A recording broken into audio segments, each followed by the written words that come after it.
just start playing how the song goes, and then Wade will jump in on the drums, and I'll be like, "Ooh," and Rye will come up with one of his ridiculous bass lines that just is going all over the place. I'm like, "Oh, hell yeah!"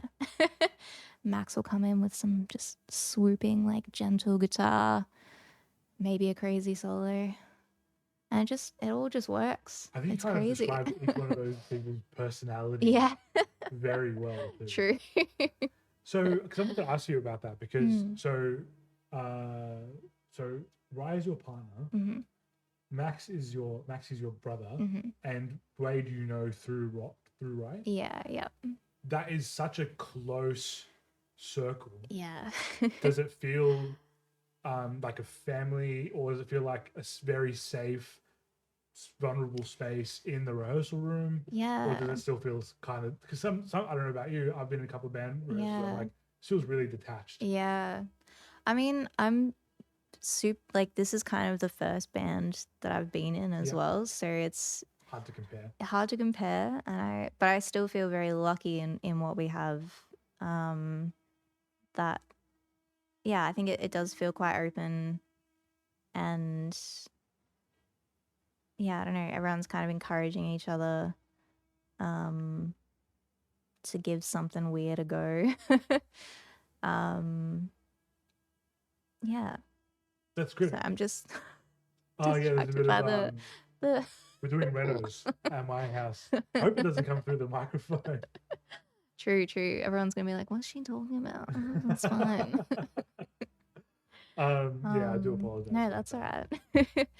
But yeah, I love playing with those guys, and I think especially Rye and Wade have been playing in bands for like years and years and They years have together, chemistry. so they have crazy good chemistry, and they just like know what the other's gonna do. And then I think playing with my brother as well has been really, really nice. I think like doing harmonies and stuff with him and trying to figure out some more kind of interweaving guitar stuff for the newer songs has been really fun. What's the new EP been like? What's the writing process been like for that? Well, the new EP is actually a solo one, It's so just Kelsey? just Kelsey Great. Jean, just me. Um, I think I decided, oh, because I was listening back to a voice recording on my phone of a song that I had written, and I was like, you know what? I love the sound of this. Like, why can't I just put this out? Like, it's super compressed, super airy. Like, I love how everything sounds in this phone recording. And then I decided, all right, let's do it. Let's make a little EP with that kind of in mind. Uh-huh. And I had been wanting to experiment a bit more, sort of myself, like trying to record and mix and stuff, which I haven't done a lot of, but wanted to, yeah, just like immerse myself in it again and see what I can learn, and just watch a bunch of YouTube videos and listen to a bunch of music and see how we go. I had no idea. That is so sick. Yeah. What was that? So tell me about what you learned. What was the process like? Were you happy with how everything turned out? I think I'm pretty happy with how it turned out. I did get a bit. I think I started. It's been about 6 months in the making from deciding I want to do it to now it's like coming out next week, which I guess is fairly quick turnaround. But I was getting pretty frustrated towards the end of like, "Oh, I just want it to be done. I can't listen to this song again." And so I did ask for some help from Rye, which was really good because he was like showing me what he was doing as well. And like, I would be like, why are you doing that? What's going on? Tell me. And I think I learned a bit through that as well. But sometimes there are things that he's like, yeah, that frequency right there. I'm like, what? I can't Yeah. hear that at all. So I think there's still a lot more listening that I need to do. It's a well. It's It's like an infinite well. crazy. But by the same token, some people have released albums doing exactly what you've done, and it sounds rough around the edges, but it sounds great. Yeah. You know? That's what I'm hoping. I'm like, look, I listen to a lot of music. If it sounds good to me, maybe it sounds good to other people. Well, the thing is, I don't want to sound like blasphemous to sound engineers. Yeah. I've done a lot of work studying sound engineering, Mhm. working in studios and stuff like that. Yeah. And sometimes I'm like, does anyone fucking care? Yeah. When you like spend, 3 hours with just your snare drum, moving the microphone around and being like, that's the sound. I Yeah. enjoy it. Don't get me wrong. I'm not doing this for anyone else. Yeah, I yeah. enjoy that. I enjoy my craft. Yeah. But there is sometimes that question of like, man, literally Yeah. no one Is like someone not, gonna know? it's almost like it's not so much that I want people to care. Yeah. It's more the question to me is, if I present the same song with a different mix, would that make a difference? Yeah, true. Because there's so many ways you can interpret it. Yeah. Now, when I listen to some stuff, I care, right? So, do you listen to Flaming Lips at all? Yeah. So, you know that song "Race for the Prize"? Da. So they did a re-release. So someone else did a remix, not a remix in like the dance music sense. Right. Literally, in, they oh, remixed shit. the song, and it sounds so. Like the original version of that song, like the drums are way too too compressed. They sound like they're Yeah, sucking. true. And they're kind of all in this side. They're not at all on this side. All that sort of really weird esoteric mixing. Yeah. And I listen to it and I'm just like in heaven. It's like this sounds crazy. It's Yeah. fun. And then I listen to the remix, which just sounds like a clean Yeah. studio recording version of it. And I was Bizarre. like, whoa, this song has lost all of its Yeah. energy. Yeah. I don't care. And then Yeah. I'm like, it kind of does matter. Definitely. Like at least a That's little such bit. a good to be able to have those two songs together and be like, this one's better. The decisions that were It's made the same song, in that, but it's better. within the computer. Like, When do we ever get access to that? Yeah. Like the only other time, like I'm sure there's a dozen examples, but the only other example I can come off the top of my head was, do you remember Tame Impala's song "Borderline"? How's that one go Don't again? borderline, don't be in the Yes. lines of Yeah. fame and fracture. So when that first came out, before like it was like here's a single from the album. I remember listening to it and being like, I don't really like it that much. No. I was just like, whatever. Like everyone liked it, cool. No dramas. Yeah. I was just like, maybe it's not for me. Drops the album and he's produced that song again. Wow. Like it's a different. Like if you listen to the single version compared to the album version, I don't mean like the second bridge is cut out. I mean it's a new version of the song. Damn. I remember listening to the album and then telling my friends like, we never get to experience this. Like have a listen to both versions. In my opinion, this is like a masterclass on what good producing is, where it's the same song but presented slightly differently. Interesting. I've got one that you can use as a case study. Please. Although, I mean, I don't know. I kind of like both versions, but I did that song "Shadows of the Evening Sun." I have got like a solo version of that. Great. Up somewhere. I think it's on Spotify as well, actually. On Kelsey Jean. On Kelsey Jean. Not Kelsey Jean. Yeah. Gotcha. And I'll have to listen. It's probably a lot less epic, I would say. I haven't listened to it for a long time, but now I'm kind of interested to go back and be like, what does make the difference here? Which do I like better? Well, even if you like one or the other better, I mean, I didn't like the original version of Borderline, and I did like the second.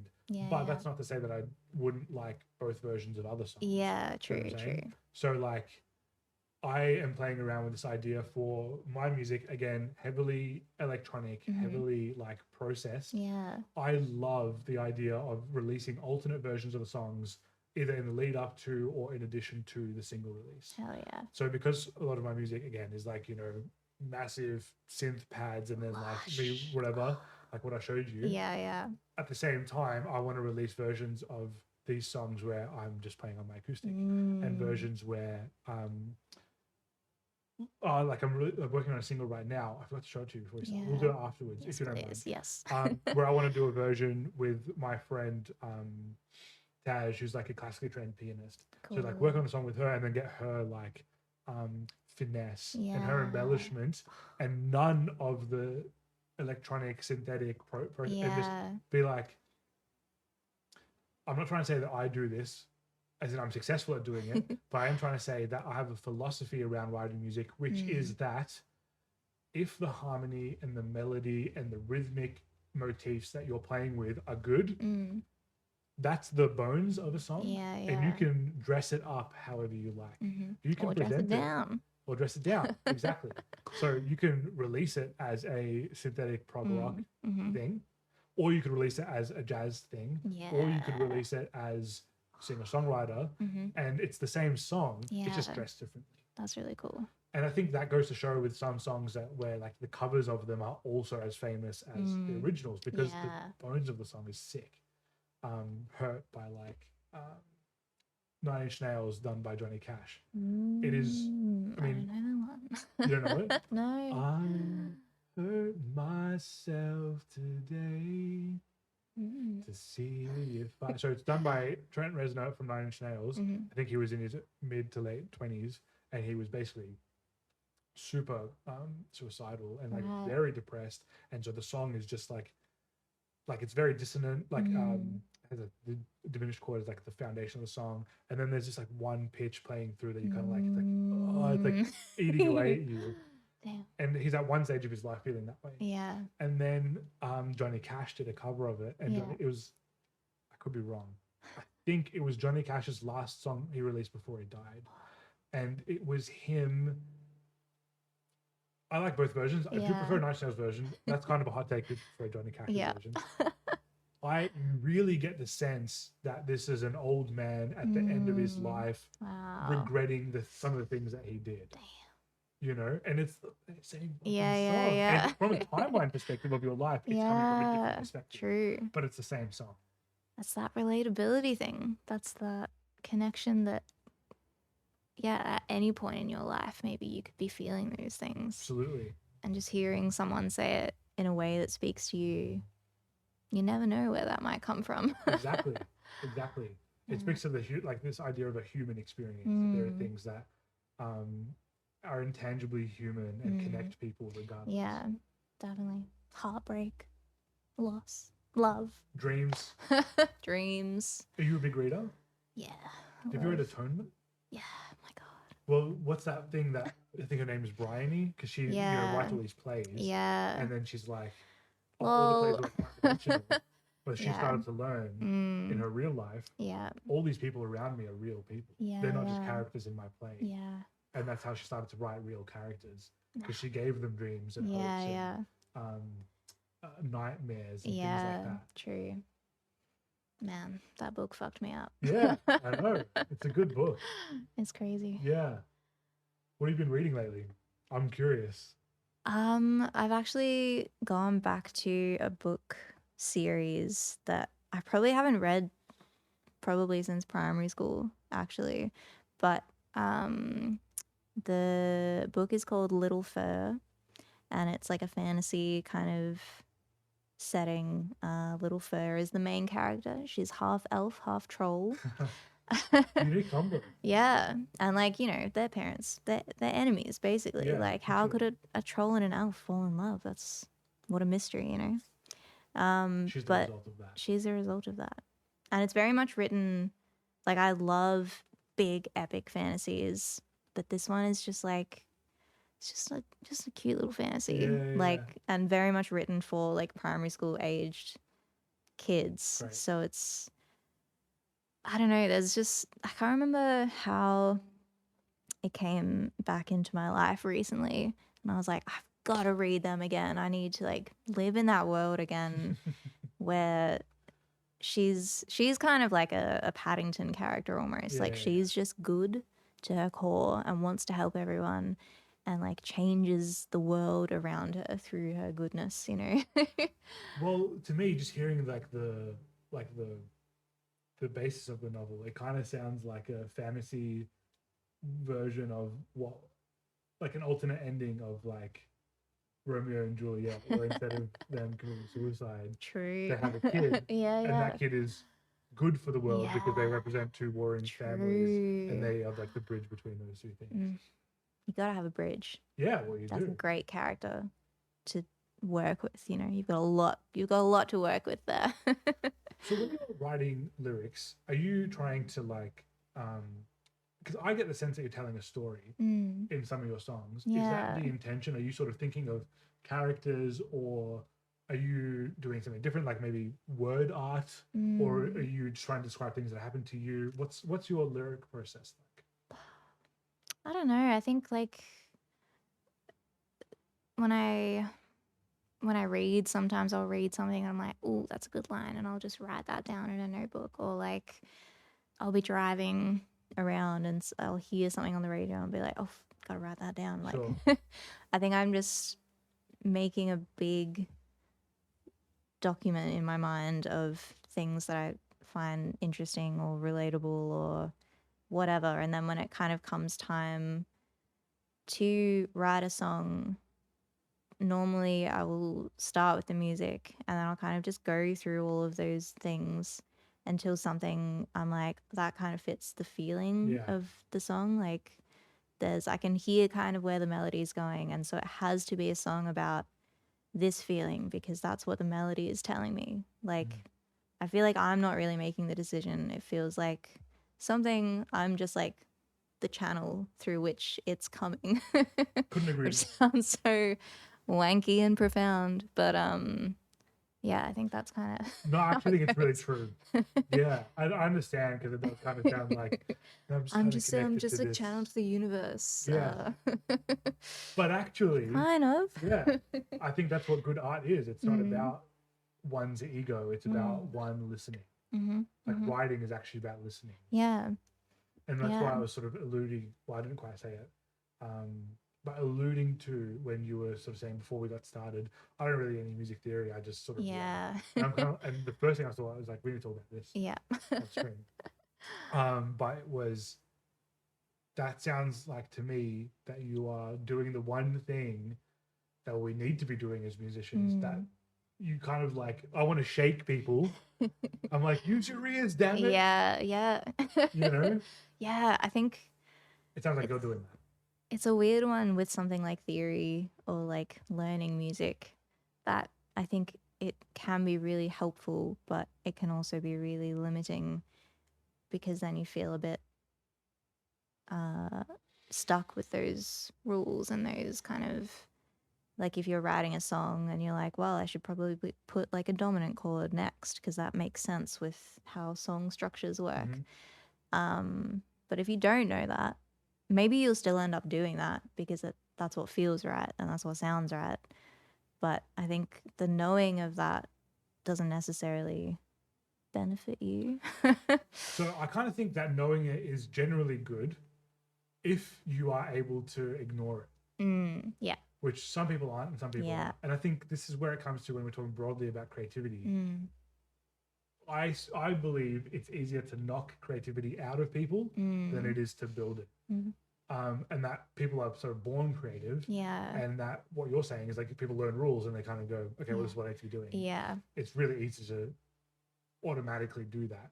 Again, agreeing with what you're saying. Yeah. But like Victor Wooden talks about, you know, the first thing to do when you're learning is to like learn all the rules. Yeah.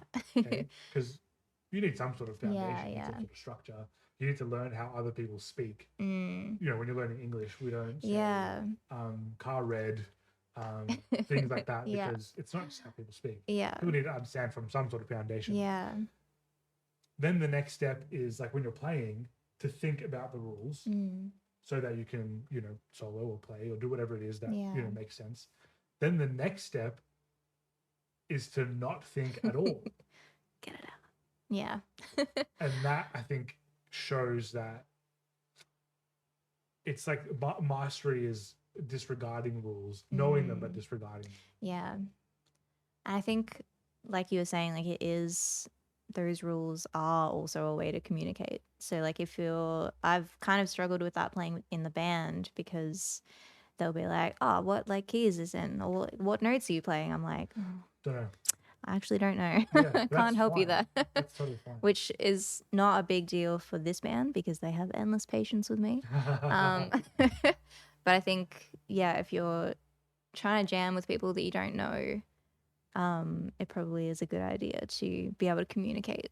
It can be, but this is what I'm saying. Like, I think what I like about your writing, again, having spent time specifically today actively listening rather than passively listening, is that you are using.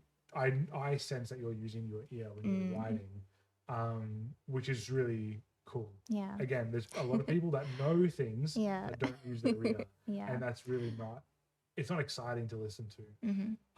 Actually, I was watching a video recently, and this guy was talking about "In Bloom" by Nirvana. Do you know that song? Yeah. And his whole point was, I'm pretty sure Kurt Cobain doesn't know one lick of music theory, but he uses all 12 notes in an octave in this song. Wow. That's kind of weird. That's crazy. That's very weird. Yeah. And he was saying, since like the Beatles, there's been no top 40 song that uses all the 12 notes. Wow. And I'm gonna have to listen to that again after this. Yeah, definitely. The video is really interesting, but even just listening to him Bloom, obviously it's a great song, but he does a lot of weird things. Yeah. And you know why? It's because he went, this sounds good. Yeah, this sounds cool. Yeah. Sounds interesting. Yeah. And I think that's the most important thing. Yeah. I think, if you're, again, maybe it depends if you're making music for your own enjoyment rather than like writing a pop song, for example, that you're like, I want this to be popular and I want this to like speak to a lot of people. You probably do have to like know the rules a bit more, because then you can communicate maybe broadly to a lot more people. But when it just sounds good to you, you don't have to worry about what other people are going to be like. If they think it's weird, that's fine. How much do you consider the audience when you're writing? When I'm writing, probably not at all. Yeah. Yeah, I don't know. Even like some songs, I think not at all when I'm writing the song. But then going to perform it or to like record it, I think a lot more thought will come into it of like, okay, I've just been playing, like a lot of my songs are just kind of the same the whole way through. Like it's this chord progression and this melody 3 times and there's not a chorus. Sometimes maybe there's a chorus, but it just depends on how I feel that day when I've written the song. But I think when I take it to recording or performing for someone, I might think a little bit more, or like I'll play it at an open mic or something. I'll be like, that kind of felt a bit boring. Maybe I'll add something, or I'll change something up to just give it a little bit more shape, rather than basically me just like musing on a thing, which is fine sometimes. Absolutely. And I love it sometimes as well. But if it's all that, it might not be it, you know. It feels like if that were to happen, that it would have to be, not have to be, but I think it would have to be very like almost intentional or designed, you know, thinking about similar musical motifs. It's like Super Mario. The writer for that, I think, said he would force himself to listen to like that 2-bar phrase or 3 or whatever 4-bar phrase for 45 minutes. And he's like, if it didn't find it boring after 45 minutes, then it could make it into the you know.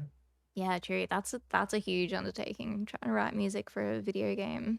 Back in a time where the limits were way more restricted, definitely. You know. So that's why, you know, it kind of reminded me of what you're doing. And like if you're saying that, you know, it's kind of the song starts and then goes then and it's just like that for that to be encapsulating, I think you are telling a story. The music is then an addition to the story. Yeah. I think I kind of consider playing guitar as just a vessel for the songwriting, you know. Like I don't really know what I'm doing with it, but it's kind of just this thing that I can step into to help me then write a song, you know. So where does the song start? What inspiration do you draw from?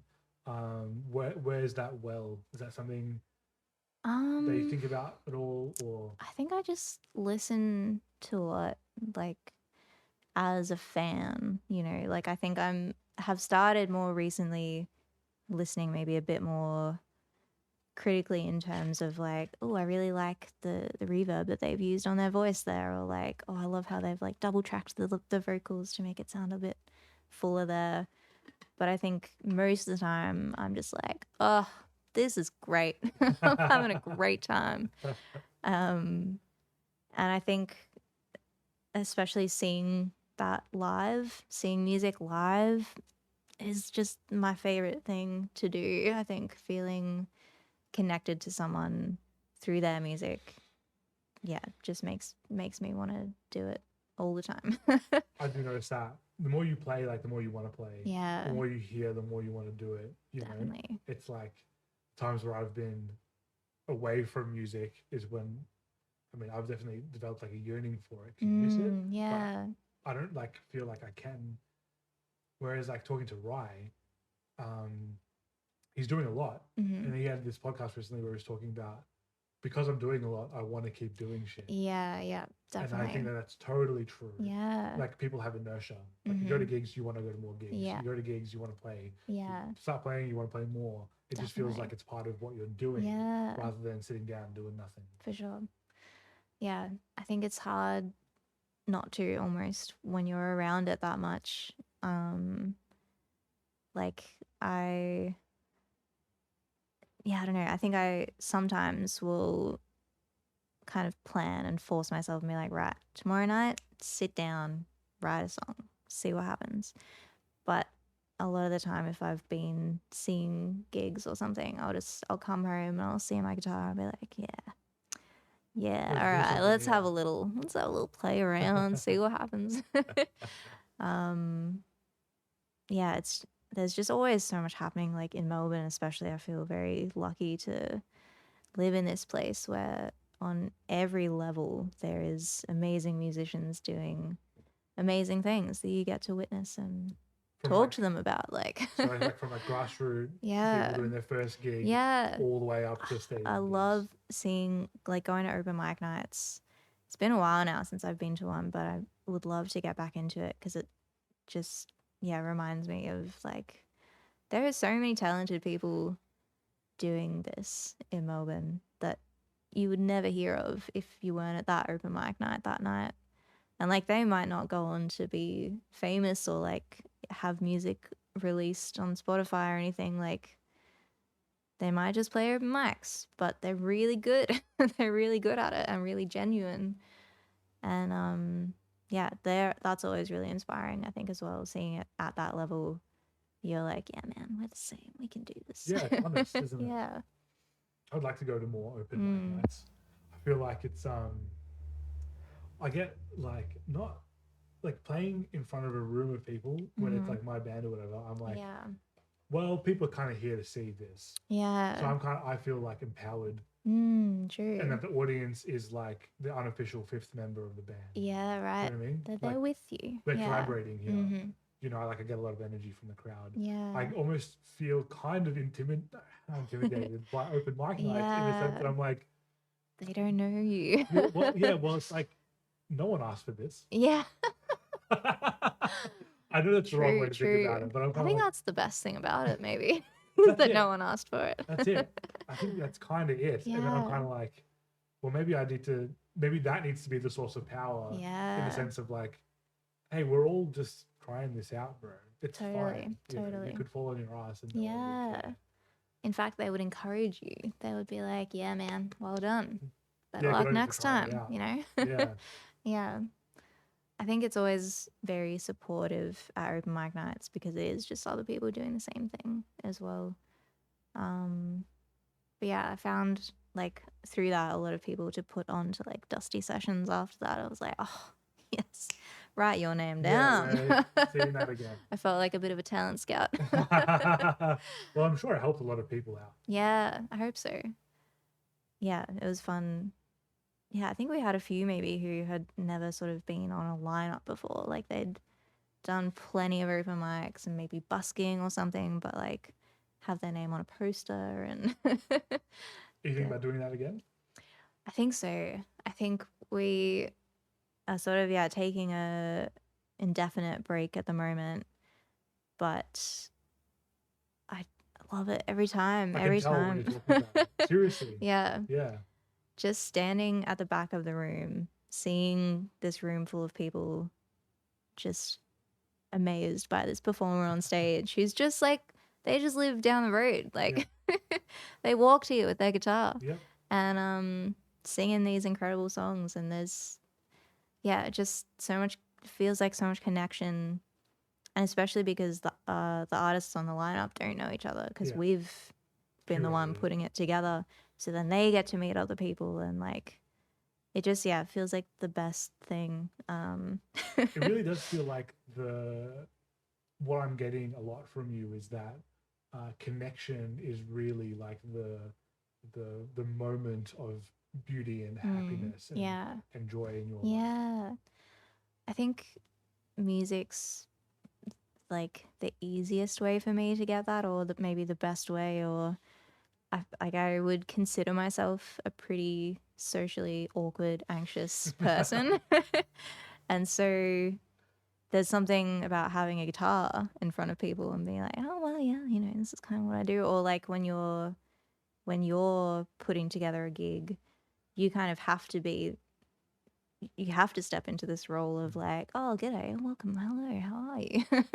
And you have something to talk about then as well, and like that everyone's kind of on the same page with you, so it's a bit less scary to try and connect with someone. And like, and you've just sung a song about like spilling your heart out, so there's kind of nothing left to be worried about. Yeah, put it all out there. Exactly. I have to say, I think one of the worst gigs I ever did was playing at a venue that didn't present itself as an RSL, but when we got there, was an RSL. Yes. And so much of my music is like spilling my heart out. Yeah. And I remember just singing about necks, and then there's people like on pokies, and then there's other people who are there because it's like pot and palmer night, and they're just like, and I'm like, I was like, kill me. Yeah. Kill me. Oh, it's so strange. It's a vulnerable place. Yeah, venues like that where,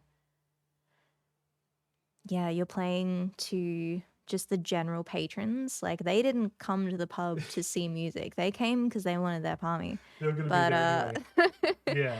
And then all of a sudden, you kind of feel like you have to work a bit harder to get them on your side. Like, you're the intruder. Yeah. Yeah. Because you kind of are. Yeah.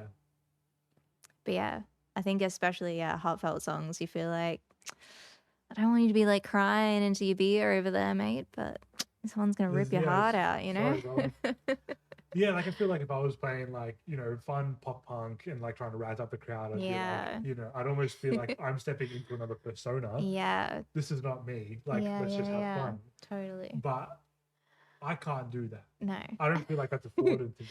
Yeah. Do you feel like you have a character about you on stage? Or do you feel like it really is Kelsey? I think to an extent, like, it still feels like me. And I think the, like, needing to say something because there's a microphone in front of you, so like you have to kind of talk to people.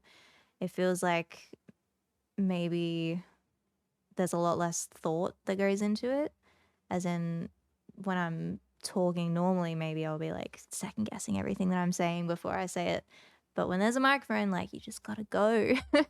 And so it still feels genuine, but at the same time you're kind of like, I don't know what's gonna happen here. Am I gonna say something weird?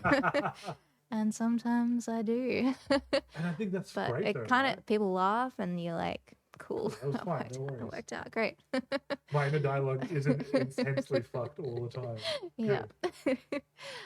Yeah, so I think it's always me on stage, but maybe like a heightened version. Yeah. 'Cause you're saying like you feel quite socially anxious or awkward. Yeah. Do you feel like the guitar singing, having a microphone, maybe having people that you are safe around on stage with you gives you a sense of confidence? Yeah, definitely. It's always been important to me that the people that I play on stage with, that I feel like I can trust them, not to play the music well, but that I could fail in front of them and we could all be okay. Totally. You know, Totally. like there's Yeah. been times where I've messed up and I look over at Lee, who's my bassist, and we Yeah. just have a laugh. You know, hopefully the audience doesn't notice too much because you don't want them to Yeah. know Yeah. necessarily. We just have a bit of a, oh, that's funny, and then we keep Oops. going. You know, Yeah. and that's great because I never feel Yeah. like I'm not like backstabbed, but I never feel like I'm performing for them. Yeah. I feel like Totally. we're together. Yeah. Yeah. I think that's been such a big boost in my confidence playing with a band. Like playing solo, I still feel that like I should chat to the crowd, like tell them a bit about my songs, or like I'll remark on that weird looking lamp over there, just to kind of fill the time in between the songs. But with the band, yeah, I feel it's so much easier to just be. Like there really is no thoughts in my head, you know. It's just like Exactly. you're just in the zone and It's you're like with your meditating. people. Yeah, totally. It's Yeah. like one of the few times that I feel like I'm not thinking about shit I've done Yeah. or shit I'm about to do or worrying about what's Yeah. like gonna You're happen. just this is what you got to do. It's like I think it's almost because it's a form of meditation that I need to perform more just so that I have Yeah, the access to true. that meditation. The clarity of mind. So true. It is a privilege. Yeah. It really is. Mm. We're very lucky to be able to sing our hearts out. I mean, Yeah. people are scared to do that, Yeah. and I get that. And I, you know, it's not like we're not vulnerable, Yeah. but I feel really lucky that I can do it at all. Yeah, definitely. I think when you're maybe around other people who encourage that in you, it's a lot easier. Um, like I used to not even be able to play guitar if there was someone else in the house. Yeah, You know, it yeah. had to be completely empty. And then my first ever open mic night was with a lot of like the Vibe Union crew at Bar Russo at the open mic back in the Yeah, day. classic. And I just had these like 4 or 5 people sitting at the front who I knew. And for some reason I was like, cool, easy. This is fine. I can do this. Yeah. So that's how Yeah. you started performing. Yeah. Yeah, great. And then when was it that you started doing your own gigs? And how did that feel? Well, that first open mic that I did was like end of 2019. So Yeah. I kind of maybe did a couple more open mics. So I caught you within a year or two of your Yeah. starting. Yeah. Pretty early. No, I caught you at your first Kelsey Jean and the Bad Health gig. Yeah, At the because Gasso Jag played. were playing. Yeah, yeah. That was your first gig, right? That was the first band gig. Okay. Yeah. Okay. So you'd done a few Kelsey gigs before then. Yeah, I And think. so what was that like? Really fun. I think like doing. I think it was kind of similar to with the band. I just like booked my own gig because no one had put me on a lineup yet, and I was like, "Fuck it, I'll do it myself." And I think it was because lockdown had started, and then I was like, "Oh, I'll record and release some like solo music during that time." And then when there was a break between lockdowns, I was like, "All right, cool. Time to play a gig."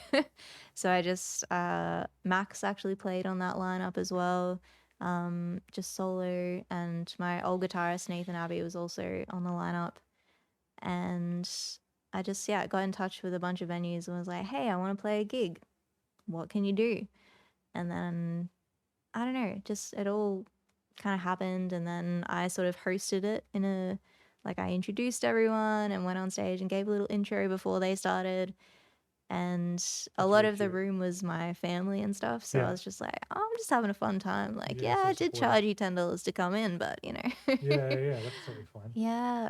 It's like was people fun. that you knew and part of your Yeah. community. Yeah, that's great. Yeah, I do think about your old guitar, Nathan. Yeah, yeah. Because that was my introduction. Yeah, true. But man, seeing Maxi play wasn't Shot Kickers.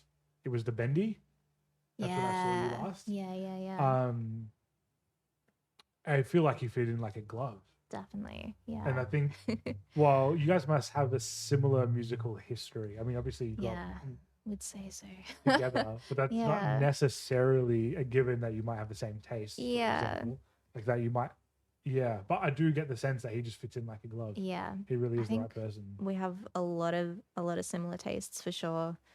And like I've played in his band for a little while now as well. So I think we kind of know what the other's doing.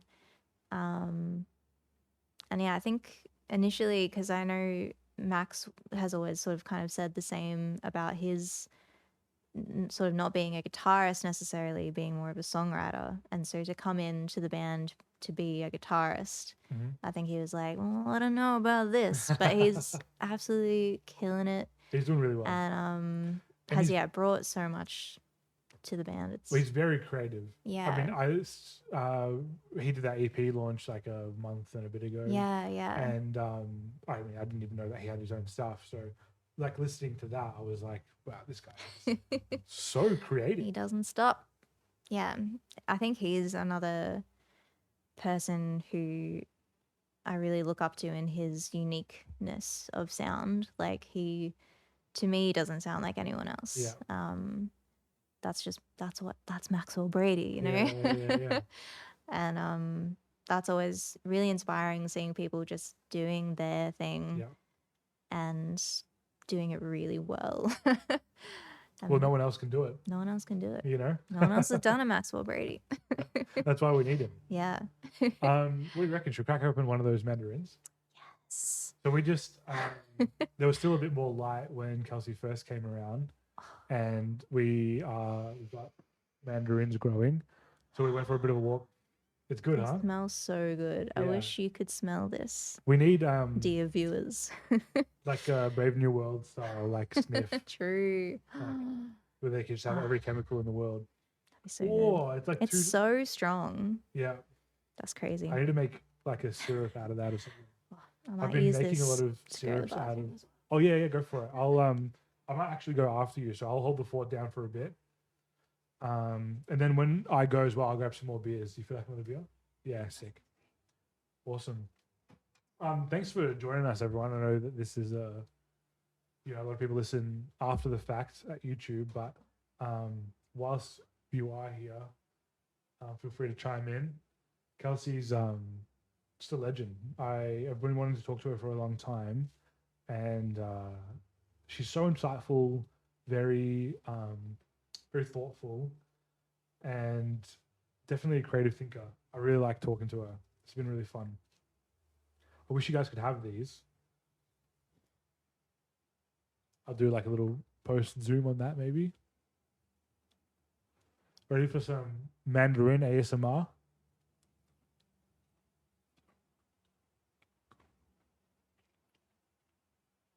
I don't know if that's going to work or not, but that's all right.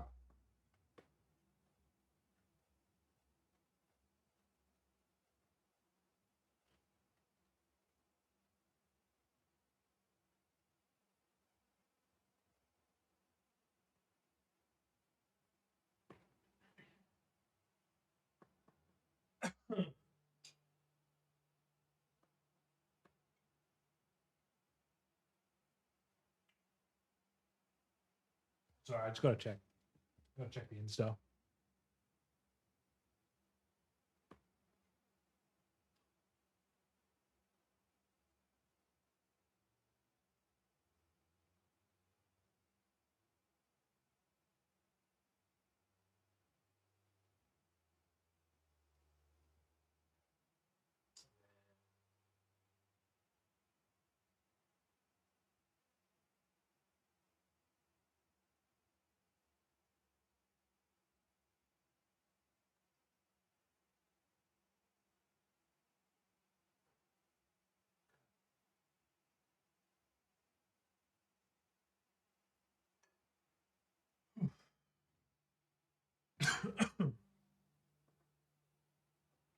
All right, Kelsey will be back in a couple more minutes now. I'm just gonna see if I can adjust the camera. Oof, all good.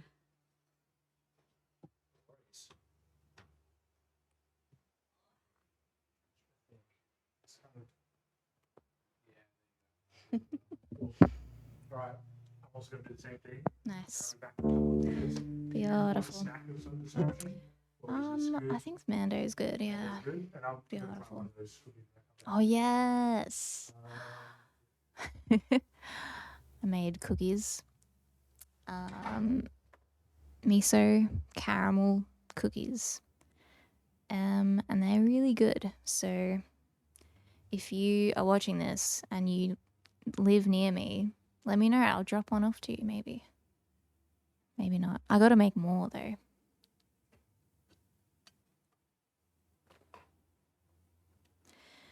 Gonna peel this mandarin. It's a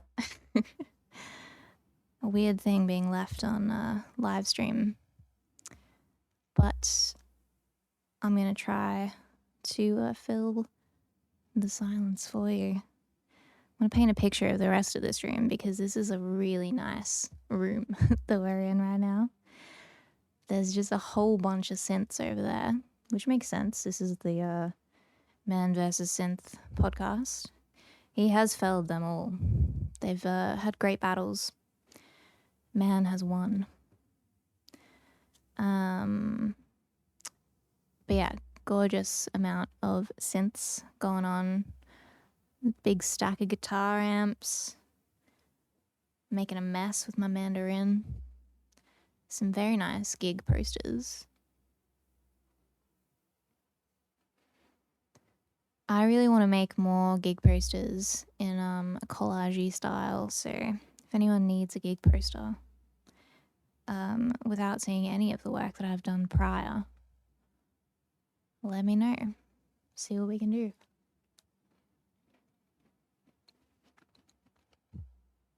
Is that good when I crunch that into the microphone? These are really good. Man. All right, easy man. Mando season. So good. Right? They got, I think, the right amount of like zesty sourness to, you know what? Maybe. I'll pass. I'll grab it. Yeah. Oh, you're not done yet. Almost. That's all right. You know, it's so cold everywhere but this room. It's really nice in here. I was like, oh, I can't wait to get back in there. Like a jumper, and I'm like, no, you know what? It's actually perfect. Yeah, it's real good. Can I? You know what? One second. Let me get like some way for us to put those mandos somewhere, because I want to tackle one of those. Oh yeah. Well, scrambled.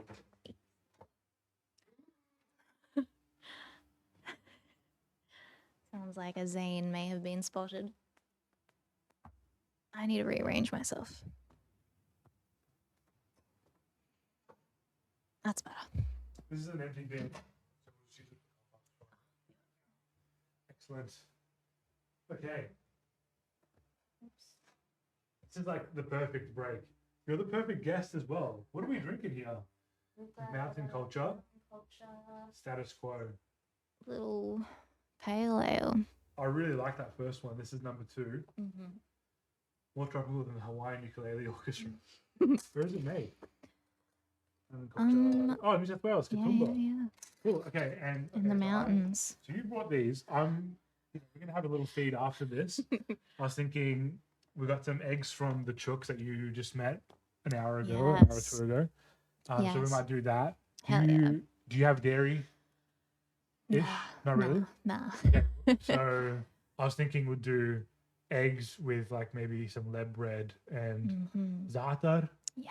You have much za'atar? Yeah. Yeah, we do that very commonly in the Middle East, like eggs and za'atar. Yeah. Oh. Some tomatoes, maybe some cucumber if there's any lying around. We'll see that what there sounds is. real good. But no one leaves this house unfed. Yes. Tell me, what have we got here? We got some miso caramel cookies. Sounds amazing. I've had like a few cafes I've been to recently have been like, hey, try this miso cookie. And I'm like, whoa, miso cookie? I don't think about that. Are you joking? That combination. And they've been so good. And I was like, yeah. Okay, how do you add miso to a biscuit? Melted some butter in a saucepan and then chucked some miso in there and some brown sugar. That's just amazing. made a little caramelly thing. Like, They got umami for a Yeah. It's crazy. They're so good. They're like chewy and dense. Oh, I'm very happy with them. Thank you so much. You're welcome. No, seriously, I really appreciate that. Of course. Are you a big baker or cook? Yeah. I love doing both, yeah. I think I find them both very meditative in the process of doing it, and then you also get to share it with people. I think same with like music. It's the connection aspect. Like I love having people around for dinner. I love cooking for other people. I love baking, taking in some sweet treats to my workmates and and to me, thank you. Yeah, it's got to be done. I think cooking and music are perfect analogies for one another. So, one thing in particular that I like, you could use the same ingredients essentially to make this and then make like a muffin, or you could make a pancake. Yeah. Or you could make any other number of, well, I mean, let's even more like broadly speaking, you can use flour and butter to make a roux, which then thickens a sauce. Yeah. So what I like about that is you have the same ingredients that you're cutting up or processing in different ways, and then you get a different meal. Outcome. Yeah. Likewise, sometimes it doesn't go well, and that's that's part of the learning process. And the dog has a happy dinner that night. Yeah. Likewise, you have these different instruments that you arrange slightly differently, and then you get a different song. And it's all about learning your techniques and learning what you like tasting in a meal, what you like hearing in a song. And that's what makes you a good chef and what makes you a good songwriter. You know? I feel like, maybe not. I was going to say I feel kind of differently about, like when I say I don't want any rules in music. Baking, I'm like, you got to follow rules. You can't just be willy-nilly putting stuff in a pot and hoping for the best. You can't be a cowboy. No. There's no cowboys. You've got to use that 1/8 of a teaspoon measurement or things are going to go wrong. So one of my good mates, she has this baking cookbook. I'm so annoyed I can't remember the name. But basically, they'll be like, hey, if you want to make stuff that tastes the way that I want it to taste, you need to use the same stand mixer that I have. Right. And she'll be like, you need to mix this flour and like butter combination for 7.5 minutes at this setting. Yeah. And like time it. They're like, if you do it for 8 minutes, like it tastes good. Yeah. But it won't be literally amazing. Yeah. And so her partner was like, made fun of her, like, oh yeah, well, you're really gonna do it just for 7.5 minutes? Yeah. And then she came out of the oven and he had a bite of this like red velvet cake or whatever. And he looked at her and was like, you will do exactly as that book does from now. He's just weeping like, because baking is science and cooking is art. Yeah. So true. Don't you think? I agree. And I love science, but I can't really bake for sure. Yeah. Well, I think there are things that you can do once you really have, like, I've made a lot of cookies. So I felt like when I was making these yesterday and I was mixing it up and I was like, it still looks a bit wet. I'm going to put more flour in. So I did that and it still worked out. But you can kind of, you know. Intuition once you've is the done hardest it a lot. thing to teach. Yeah. You know? True. But yeah, I think you gotta follow the rules for a long time. And you gotta mess up in baking. And then you can go a bit off script after that. You can add maybe a little bit more miso than I said too, or like Yeah, absolutely. But yeah, cooking, I used to have the same mindset as baking. Like I used to be so gotta follow the recipe exactly. And since living with Rye, he's the most chaotic cooker I've ever seen. I can so imagine that. I have to come around for dinner because I need to Please see that. do. We need to repay you for all the amazing food that you've given us. Not at all. No, not at all. Yeah, I'd just love to come and witness that. But yeah, I think seeing that made me a lot more confident to be like, yeah, all right. I guess I could win it. Whoa. It didn't say paprika, but we're going there. It was great. Yeah. And then like a lot more options are open to you as well. Like now I can look in the pantry and be like, well, what do we have? What can I make out of these things? Rather than being like, okay, first I've got to find the recipe and then I'll decide what I can do. Yeah. I think that's so freeing. I think it's so great because you're talking with your ingredients. You're having like a dialogue. They're telling, like, it sounds like that's so wacky, but they're like, use me for this. Yeah, pick me. That's great. You know, and like I was saying to like Gab the other day, I was like, you know, it is stressful sometimes to have leftover mushroom from a meal because you ended up buying too much or you used less because you're like, this is too much, whatever. Yeah. But then I'm like, this is like another opportunity for me to just use mushroom differently. It's an opportunity, exactly. You know? Yeah. Totally. Which I really love. What have you been cooking lately? Today's maybe a good example of just like, I thought we had more vegetables in the fridge than we did. And I was like, yeah, I'm going to make a pad thai and it'll be great. And then we had spring onion was the only vegetable we had. I'm like, okay. But we had some tofu and we had some pineapple, a tin of pineapple that has been in the cupboard for like years, probably. And I was like, well, I've already decided we're making pad thai and we've got rice noodles. Like, what else can we possibly have for lunch? And so, yeah, put kind of all that together. And the pineapple was so good. Like, char it up a little bit in the wok and oh my gosh. It does surprise me how good pineapple works in some meals. Yeah. Like, once you start having like the Mexican food that has like roasted pineapple in it, that sends me to a different dimension. So good. Roasted pineapple. Who knew? I'm also just a big pineapple guy. It's so good. It's so good. I like a food that eats me back. Yeah. Yeah, you can't go too hard at it. You're just like, oh, got nothing left. Hey, speaking of pineapple, are you like a plant person at all? In what way? What do you mean? Like, do I like plants? Do I have plants? Yeah, like you know how people have like indoor plants? We do have indoor plants. Yeah. I would say I like them, but I'm not very good at. I think Rise, like, he's the one who goes around with the watering can and the little like fluid meter to see how wet, you know, and be like, okay, well, you only need a little bit of water. He takes way better care. I'm just like, oh, you're an indoor plant. You're indoors. Great. Sick. You're done. You look beautiful. You look great. Yeah. Bye. And then I don't look at it for a month and it starts to die. And I'm like, why are you dying? Yeah, come on, dude. You have one job. You've got one job. You're an indoor plant. You're indoors. Come on. So I'm not very good at them, but I love to have them. Great. And I'm just lucky that I live with someone who's good at taking care of them. Well, I'll have to. Well, if you can pass this on to Ryan, I will tell him about it. But the previous owners of this house planted a Monstera deliciosa outside, and I don't know about you, but don't tell me it's made its way inside, has it? No, it's a genuine monster. It's done something more incredible. Yeah. It's fruiting. What? I know. What? I know. Fruiting? What is it fruit? It makes like they call it an inflorescence. It looks like a flower.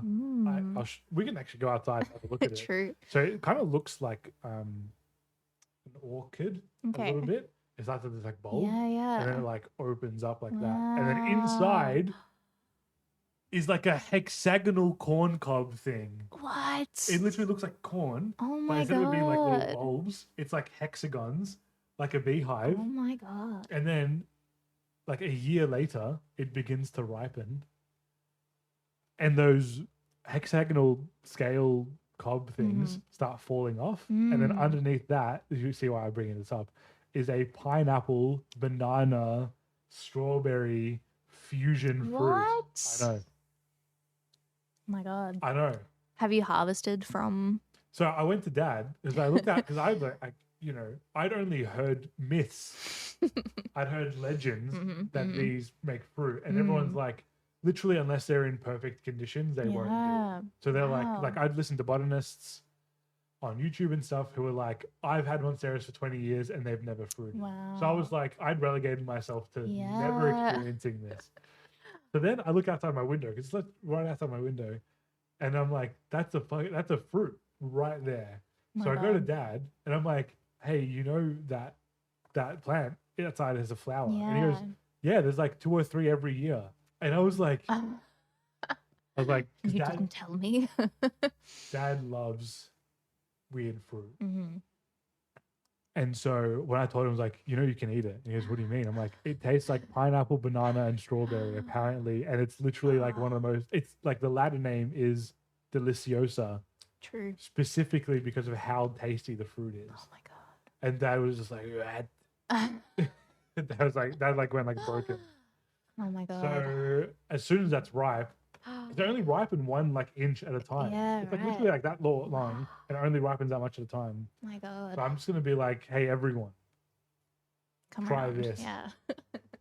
So I'll as soon as it's ripe, I'll be like, all right, you guys got to come and try this. Yeah. Oh, that sounds amazing. How crazy is I had that? no idea.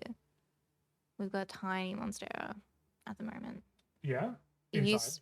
used to be bigger, and then it died. Well, it didn't die. We thought it was gonna die. Okay. Dropped all of its big leaves, but now it's coming back. It's coming back. It's coming back. Man, rise up the Just green a little thumb. bit, just a little bit at a time. But yeah, he's doing well. Do you have like good lighting in your place? I think that's probably a good reason as well. That everything seems to be going very well. So you came to Melbourne from Geelong. Mm-hmm. There's 2 things that are on my mind about that. Firstly, what brought you to Melbourne? And secondly, how do you find living in, because you guys are in an apartment, right? Yeah. That must be quite a stark contrast from growing up in Geelong. Do Yeah. you like it, or are you kind of like whatever, or are you kind of like, hey, it's great being in the city? Yeah, I'm a big fan, to be honest. Great. I like growing up in Geelong was awesome, and I had such a great childhood.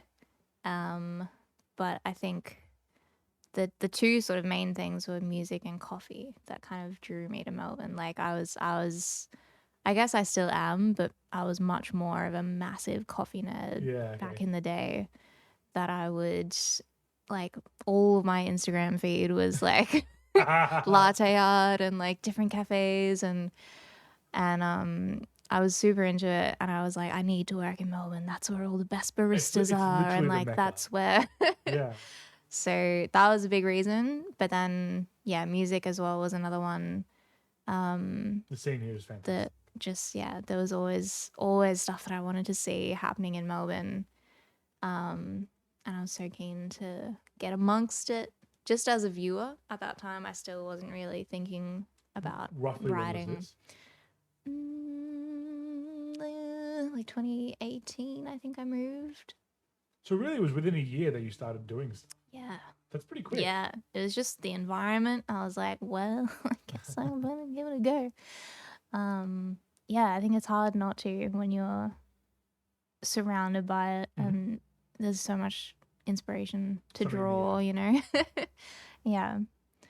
But I also always loved the idea of, like, I always knew I was not going to stay in Geelong, I think, growing up. But I was like, oh, I'd love to live in an apartment, like, above a little bookstore or a little cafe, like, a tiny little place that's super cozy and, like, just for me. So it kind of worked out really well living in an apartment. Awesome. And that's great. Yeah. Is there, like, a desire to have some space again? Like, I think, distant, long future? Yeah. I think eventually it would be nice. Like, I miss when I first moved to Melbourne, I lived in a little like terrace house kind of thing that had a really nice front porch that faced the sunset. And then there was a little courtyard out the back that I could sit in the mornings. And I liked having, I think being on ground level as well was actually really good. Like, I think it's really easy to feel a bit isolated when you live in an apartment, especially when you're 10 floors up or something. Like, the highest I've lived was like 5 floors, I think, the last place. And it did feel like we're just in this own little world, which was sometimes nice and cozy. And but I think mostly just isolating. Well, especially during COVID. Yeah. Yeah, if you're yeah, only going to be there. definitely. But I think the feeling of being on the ground, the feeling of having a front porch to sit on, look out at the world. I really like that. Yeah, for sure. And I think having kind of more dedicated spaces, like to have a room that is like just for craft stuff, like to have all of the embroidery and like crochet stuff and the pencils and paintings and stuff. And then another room is just music over here. And then another room is like got all of the books in there or something like. And then chickens out the back, of course. The chickens of are course. a killer. Yeah. They're so good. They're literally little dinosaurs. As you saw today. Oh my god. The rooster had a go at Kelsey. He did. And I got out with my life. I really did. Seriously. I didn't even see him. I just like was like, oh, my leg hurts. Oh, Yeah. you fucker. Yeah, you got me. Yeah, he really did go for it. Yeah. He was He's a proud in his rooster. mind, he was defending his hands. You know? You gotta do it. Which is his job, frankly. I wish he would do a better job of it. Like, we're not the enemies, brother. No. All those foxes who keep sneaking in. Yeah. So I didn't want to bring up some tragic memories. True. But I didn't know how much of a coffee nerd you were until I spoke to Ryan. And because he was like, oh yeah, like I love coffee. Like she makes, coffee. And then I was like, and then I asked him a bit about what you do. Yeah. Are you happy to talk about it? Yeah, for sure. So my understanding is you fix espresso machines. Yeah. That is, in my opinion, one of the coolest gigs. Because if you're saying I used to be a coffee nerd, and I'm like, she fixes espresso machines, I'm like, what I more guess coffee nerd could you be? Maybe in a different way, I guess.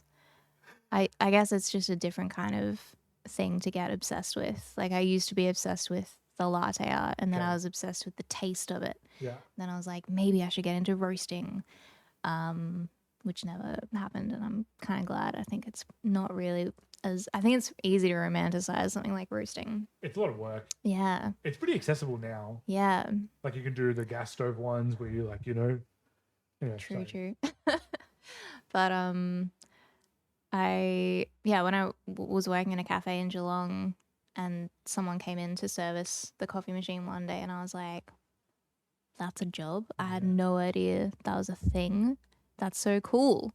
And I just was chatting to the guy about like, how'd you get into this? Yeah. Like how has this happened? And then when he left, I was like, all right, maybe I'll do that someday. And now I'm doing it. That's so cool. That's really cool. It's honestly. really fun. Yeah. My perception of it as a total layman is that it's essentially like a puzzle. Yeah. It's literally just like a contraption. Yeah. Like we don't like regular mortal coffee consumers don't look under the hood. Yeah, like true. Like when a lot of people like drive their car but never look at the engine bay. Yeah. You're looking at the engine. I'm looking at the engine. And you're understanding. Yeah. I'm like, you're not running quite as well as you could be. Yeah. Yeah. It's so you really love fun. What you do? Yeah. That's definitely. so sick. Yeah. So what's like what is it that you love about that? I think the sense of like satisfaction when you I have to, I'm sorry. Yeah, please. It's really satisfying just like putting everything in working order or like getting to the cafe, maybe their machine's completely broken, they can't use it. And they're like, oh, I don't know, there's like no water coming out of it. And you're like, all right. So you start thinking as you're driving over, what could that be? And I never considered myself as much of a problem solver or like, I think problem solver is probably the word, but I got to learn how to do that, how to be a problem solver through this job. And I think that's just like given me a lot of confidence in so many other areas of my life.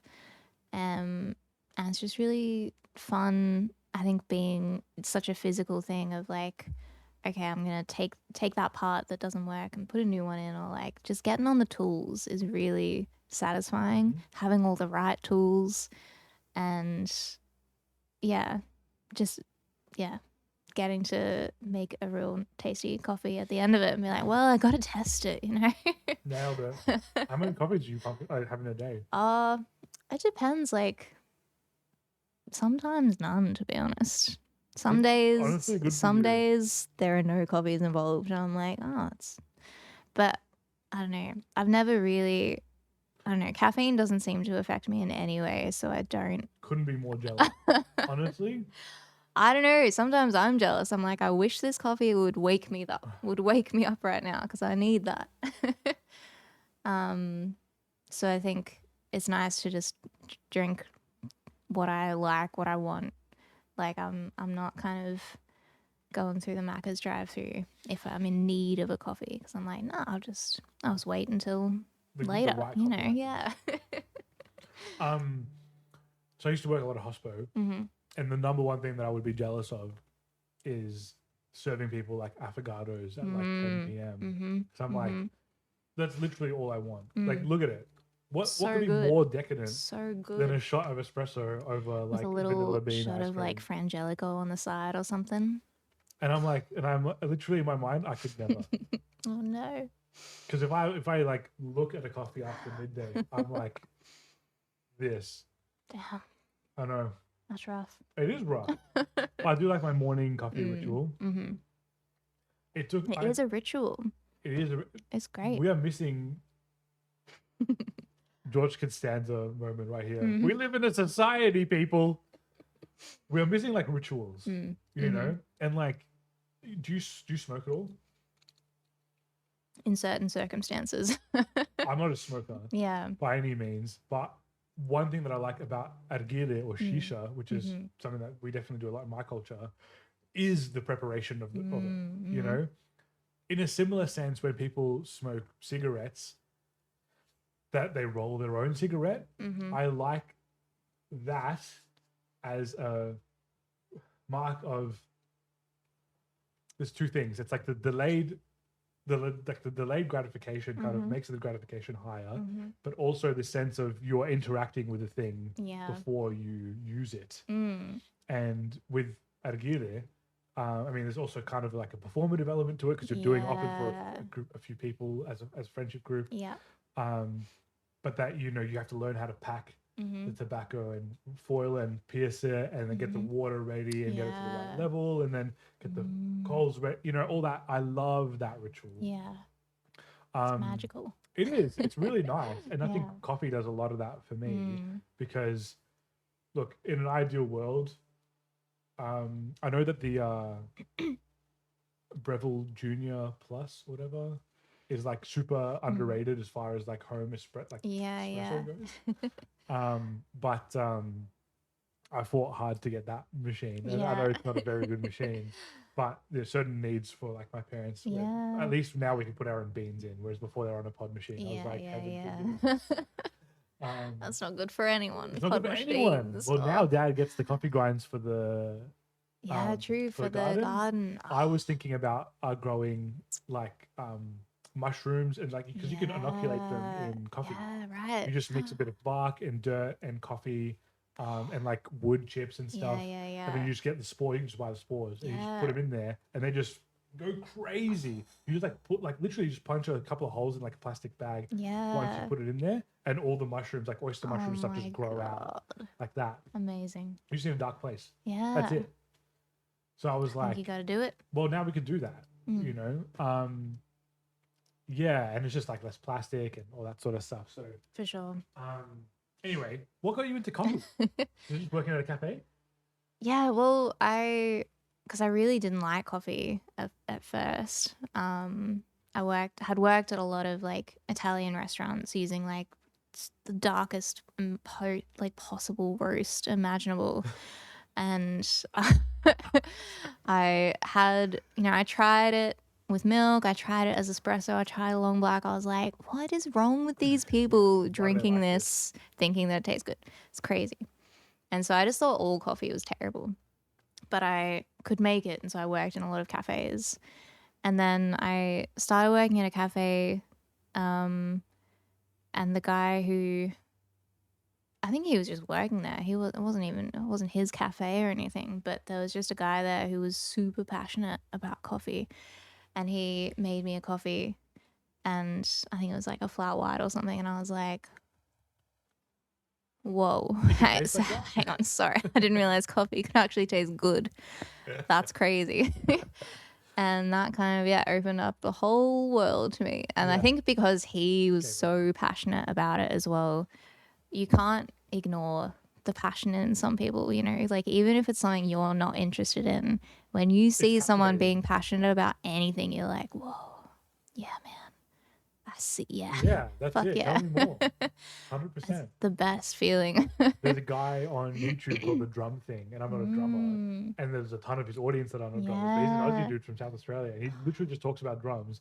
And he's Is that Reese's brother? It's Reese's brother. I was like, I've heard of that channel. It's literally like there's a ton of people that watch his channel. They're never not into music, not into drums, not into anything. They're just like the way he talks about it. You know, so good, people entertaining. like that. You just want to be around people like that. I just want to keep listening to people like that. You know, it's an attractive quality for sure. Like attractive in the literal sense. It attracts. Totally, yeah. You are, drawn to people like that. Yeah, you're like it's like magnetized. Like storytellers almost. Yeah, true. Oh, it's the best. It's great. So, what's your coffee situation at home? At home, are you AeroPress pilled or you Chemex pilled? Like, we. I don't know how to pronounce that. I don't think it's Chemex. It's not Chemex. We have an AeroPress. I think that was probably my first home coffee thing. And we still use it sometimes. I definitely take it like when I go camping and stuff. Great for that. Fits my little like hand grinder inside it as well, which is crazy. But we probably mostly drink like a V60. Yep. But we've also got a mocha pot, which is sometimes nice to just have like a big mug of coffee. There's something very satisfying about that. I need to talk to you about how to make a good mocha pot because I feel like you need to learn how to dial that in. Definitely. That's kind of like the baking of the coffee. True. Because so much can kind of go wrong. It's like there's so many variables to it. But if you want another rabbit hole of someone who's passionate about something, James Hoffman. Yeah, don't worry. Yeah, okay, cool. He's got a really good mocha pot video. Yeah, I watched it too. Okay, cool. I learned quite a bit. That's what we do now. When I first moved in with Rye, he would make a lot of mocha pots, and they were not great.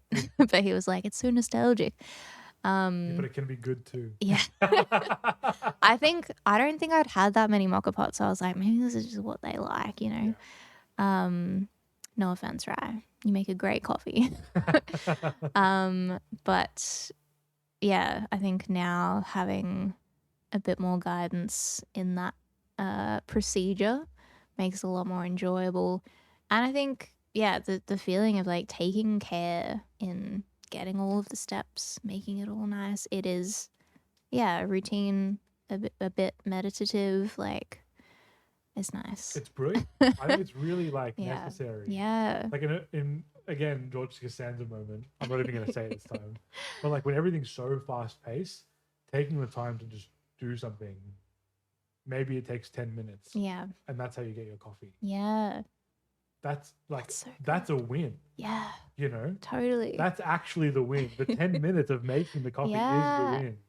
It's enjoyable, that part as well. Like, I think it's maybe the same as like writing music. If you're sort of focused on the song at the end of it, maybe you're not going to write a very good song if you don't want to take the time to explore the various, you know. You might be similar. I know that for me, I'll write an idea for a song. And then, like, let's say it's one motif or one melody or whatever. I might not know what I want to do with that, but it's there. And so I have it saved somewhere. Yeah. Whether it's a voice note or on my laptop or something. And then I know, like, periodically, once, maybe twice a year, I just go through. I have called an ideas folder. And I just record all the ideas that I have down. Yeah. And then I just go through that once or twice a year. And I'm just like, and then something just clicks. Yeah. Either Like, I've that grown makes as a sense to me person, now. Yeah. or maybe I've developed my artistic skills, or maybe I just needed time for it to germinate in the back of my mind. Mm-hmm. Where then I go, now I know what I want to do. Yeah. Now it's ready. Now it's ready. Now I'm ready. And that is super enjoyable. Yeah. Yeah, exactly. Yeah. What's that quote? Do you know Sisyphus?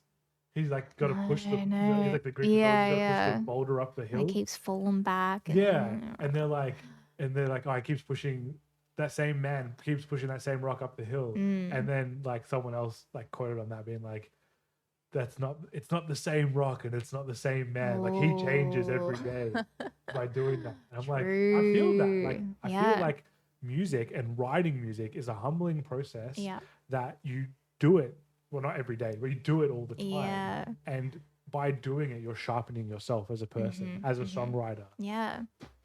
Even sometimes, quite often after I've written a song and then maybe I've played it for someone and they'll be like, oh, I liked this thing, or like made me think of this. And I realize how much I've learned about myself through writing that song. Like I didn't start writing that song knowing that, but it's like at the end of it I'm like, oh, that's what I needed to hear. Yes, absolutely. It's like, wow, am I really that good? Yes. But it's like journaling. Yeah, true. It's like kind of like journaling. It's like you're writing things down, and maybe with journaling it's a bit more one-to-one because it's word oriented, but I think music is one-to-one to emotions. Yeah. Do you know what I mean? Rather than being abstracted through word. Yeah, true. Again, the words are another vessel for the emotions, exactly, feelings. Exactly. Yeah. And so I think learning about yourself through writing, I think, is super poignant about why we do it. You know? Yeah. So, and even the sad songs have maybe a bit of hope to them, of like, you're gonna be all right, and you feel like somewhere inside you is saying you're gonna be all right. You're like, oh, okay, all right. Well, even in that song that I mentioned before, "Hurt" by 9 Inch Nails, which is super depressing, and again, he wrote it in a really bad time in his life. The very last lyric in that song is, "If I could do it all again, I would choose myself." And then you're like, this is literally the most depressing song, and that's how he ends it. Yeah. Which is super hopeful. Amazing. You know? That's so good. It's really good. I definitely recommend checking it out. If you feel like, you want to cry on your way home. True. So you weren't writing music in 2018 when you came here? Nah. To Melbourne? Nah. So how did music start for you? Did you grow up in like a musical household? Yeah, your parents, definitely. Maxie, were they fans? You seem like a massive fan. I think we're all fans for sure, growing up. But like my mom was singing in like a 5-piece a cappella bluegrass gospel band growing up, and like my dad was singing in musicals, and like he's got this lovely old guitar that I think Max has now, and like there was always guitar and piano kind of in the house that mum and dad could both play and that sing and like just have a lot of fun with it. And the rest of my siblings are all also very talented. You have other siblings as well? I do. Sorry, I don't know. Feel free to tell me about them. I'd love to hear about your family. Oh, they're the best. I love them. Every time we get together, we're like, when are we going to start the family band? Oh, you do like Jackson 5, but much less way better. Yeah. But yeah, I've got 2 brothers and 2 sisters. And all of them amazing singers. I don't know if she plays much anymore, but my older sister Belinda used to play the piano quite well. And then my older brother, he grew up playing guitar, singing, played the saxophone, keys, bit of everything really. Got into like electronic stuff for a bit, had one of those like machine pad things for a while. And then Maxie doing his thing. And my younger sister Billy, amazing singer, also played the sax and keys and is learning guitar, played bass. Kind of, she's doing everything. Yeah, great. Is she also releasing music? Not yet. Keep your eyes peeled. Yeah. I really want to do a little duo project with her, but she's also like, she's shown me stuff that she's been working on, and I'm like, this is so fucking cool. Yeah. But yeah, someday soon, I hope It'll happen. It'll happen, definitely. But yeah, I think there was never really too much of a pull to try and make anything myself growing up. Like, I loved just singing along to other things. I loved putting harmonies on stuff. That was like my favorite thing. Did you learn how to play, like, did your parents teach you how to play guitar? Or did you learn that in 2018 when you came here? Nah, I think like there were maybe 10 songs that my brothers might have taught me on guitar. Yeah, just a few, I think. But like that open G tuning was one of the ones, because there were a lot of like Led Zeppelin songs growing up that they were obsessed with. So I was like, oh, I want to be like my big brothers and learn these Led Zeppelin songs. So I kind of, went away knowing that open G was the best tuning. And like a few kind of chords, all kind of like no bar chords. I really struggled to play bar chords. I think because Dad's guitar had like a really thick neck as well. Yeah. So I couldn't really do it. It had to be a certain way. And then, I think just before I moved to Melbourne, I bought a guitar because I was like, you know what? I think I need a guitar. I don't know why yet, but I feel like I need one. And I would just play like 4 or 5 songs that I remembered from childhood, and that was kind of cool. This is nice. I like this. Yeah. And then when I moved to Melbourne, I don't know. I think it was just like so much had changed. Like I had split with an ex just before I moved as well. And then I was like living with people that I didn't know and working with people that I had kind of just met. And so life was sort of in a bit of an upheaval, which I think made it easy to be like, well, it's a fresh slate, you know, what can happen here? And there was so much potential in the air. And just started being like, maybe I could write songs. And then I started writing songs. Well, I'm certainly glad you did. Yeah, me too. Yeah, it's been really fun. I should hope so. Like, you're, again, like, I'm definitely a fan of the stuff that you've been releasing. I like your energy on stage a lot. I like it. Feels comfortable. You look comfortable on stage. I'm glad. I'd like to see more. Yeah, I'm keen. Because that's one of the things. I'm glad that the conversation's gone the way that it has gone, because I feel very comfortable talking to you. This feels supernatural. Yeah, we're just chilling. We're just chilling. I really want this to feel like very homey. I know we're in the studio, but we're still in a home. Yeah. You know? Yeah.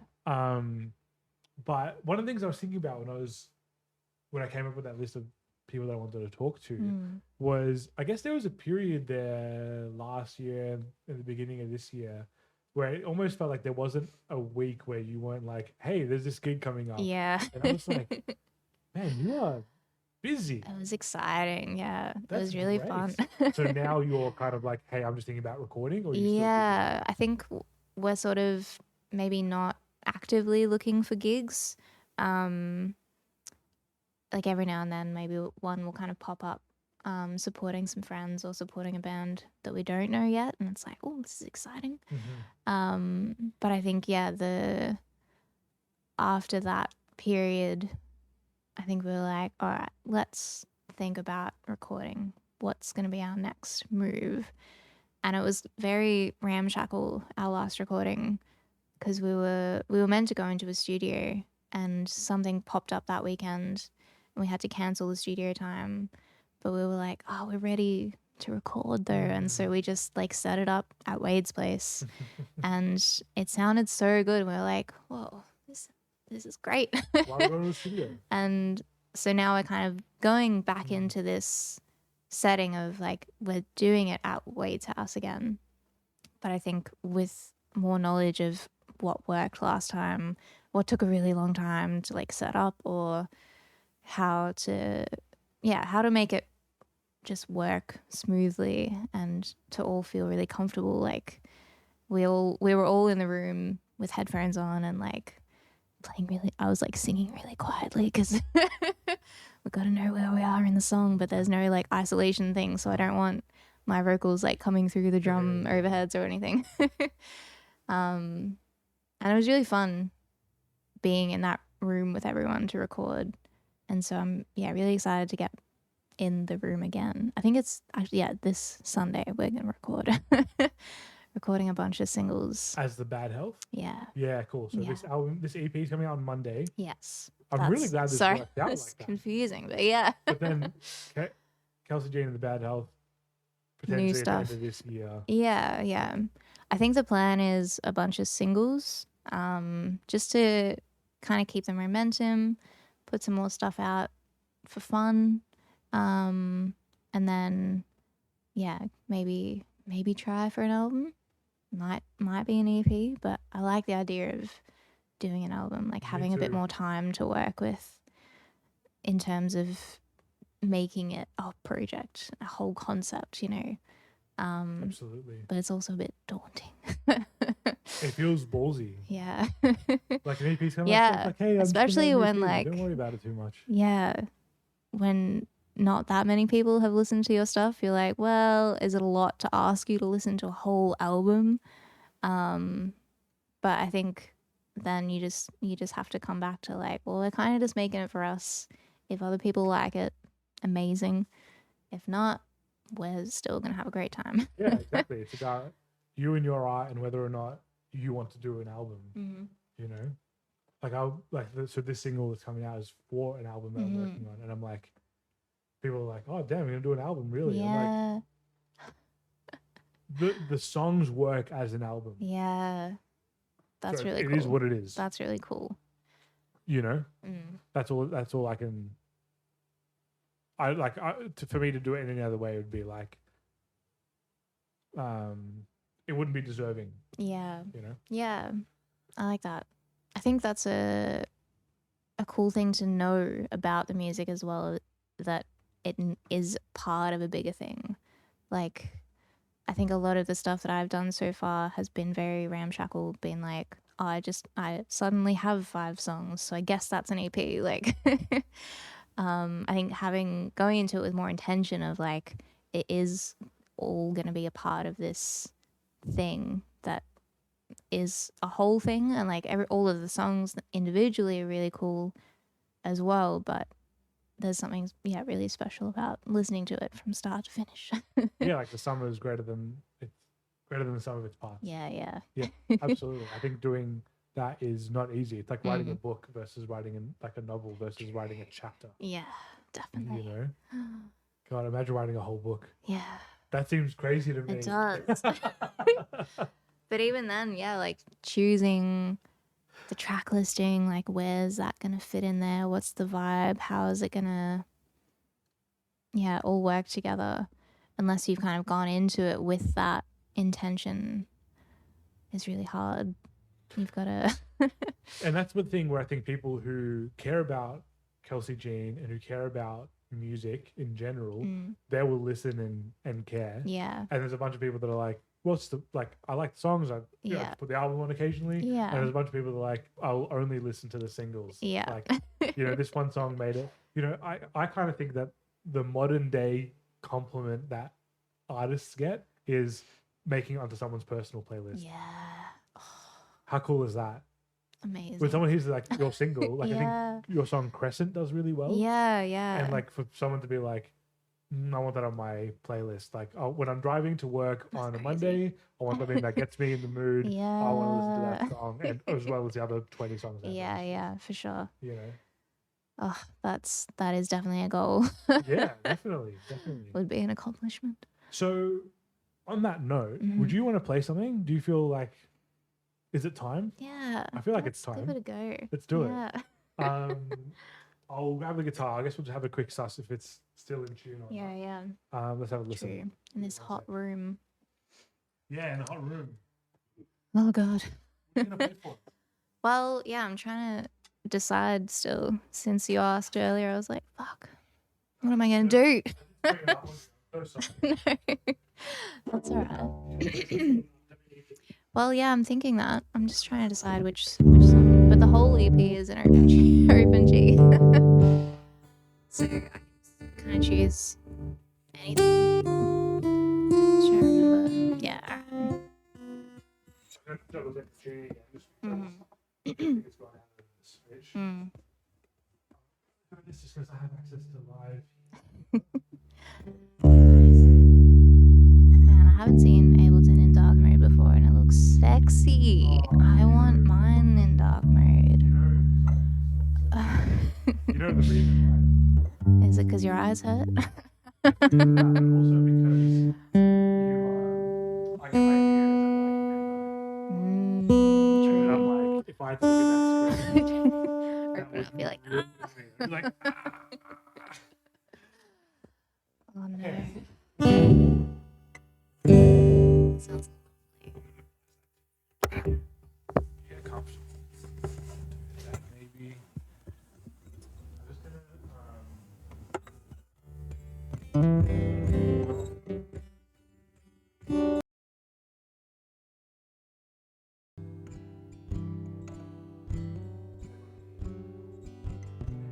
Just make the camera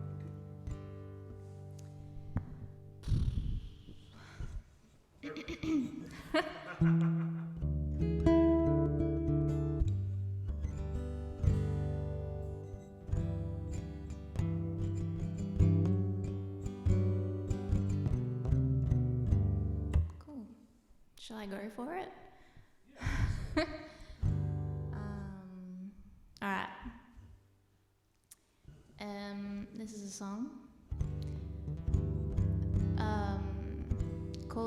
called "It Feels Like a Well," and yeah, when you asked earlier about what fills your well, this was a song that I wrote when I was like, oh my god, am I never gonna write a good song again? Like I'd written like maybe 10 songs at that point, and I was like, nah, I'm done. It's all finished. It's all out of me. I'm dried up. I've got nothing inside of me. Which is of course ridiculous, but why not write a song about that fear, to just get it out of here. How's that guitar sounding?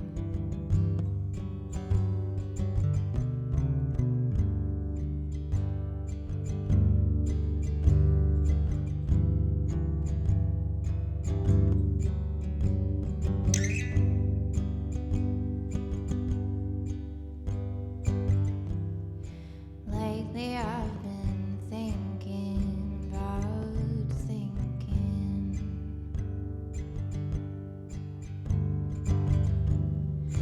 Wondering if there's a better way.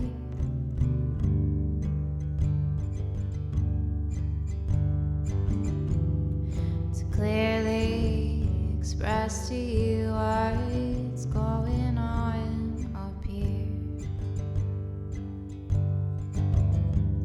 So you don't have to second guess what I say. It feels like a well.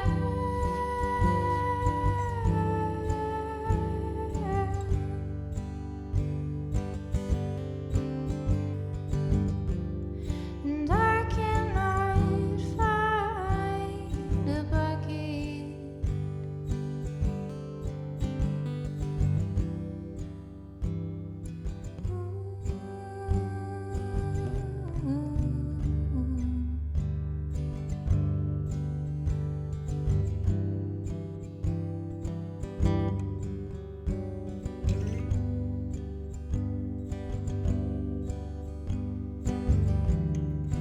Lately I've been trying to scoop up a handful to carefully show you what's inside, but it keeps spilling right through my fingers. And by now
I love the little bit of tension in that chorus chord. Is it like the second chord? Yeah. Yeah, I don't really know. Can you play the chorus again? Yeah.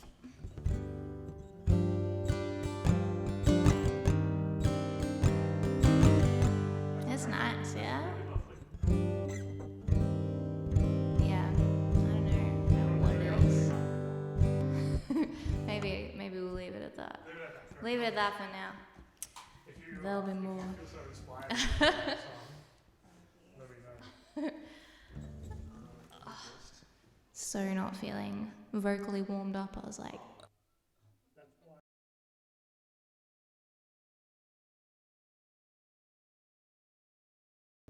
Our regular mics are live now. This guy can sit away. yes. Bye. Lovely guitar, by the way. Oh, thank you. Feels so nice. It's got super old strings. That's what you want. You want the old strings. You gotta have those dead strings. Yeah, very warm. Yeah. Which I like. Certainly suits me. I'm gonna have to, now that it's in open G, I'm gonna have to try it. Yeah, do it. I didn't realize it was the best tune. It is. Look, I'll say it. That was really great. I really do. Thank you. I'm not just saying that. It's gorgeous. Thanks. Thank you. When did you have enough confidence to singing is vulnerable. Yeah, it is. It's not doing that in front of people. I know you said they did that open mic night, but you had to make a decision before that, surely. I think in saying that I used to not be able to play with people in the house, there was a time that I thought the house was empty and one of my housemates was in fact at home, and I was just fucking around playing so loudly and singing and talking to myself a lot as well, and I was like, oh my god. But she was in the next room and I had no idea, and then I came out and she was like, wow, sounding really good. I was like, oh, kill me, god. Oh Jesus, what have I done? And I think that kind of broke it for me, because I was like, well, she's heard me now, whatever, and yeah, from there it kind of just kept going up. I think singing a song for someone else was still I think I maybe tried playing a song for Rye once when we at the very start of us dating, and I was like, oh my god, it was so scary. It's almost more scary than singing to a yeah, truly. Oh my god. But you gotta do it. Do you have a sense of who your audience is? I mean, obviously there's going to be friends and family who just support you because you're great and what you're doing is fantastic. But do you have a sense of the kind of people that like your music?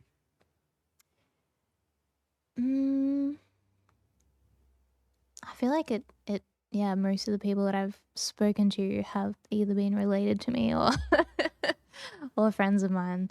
But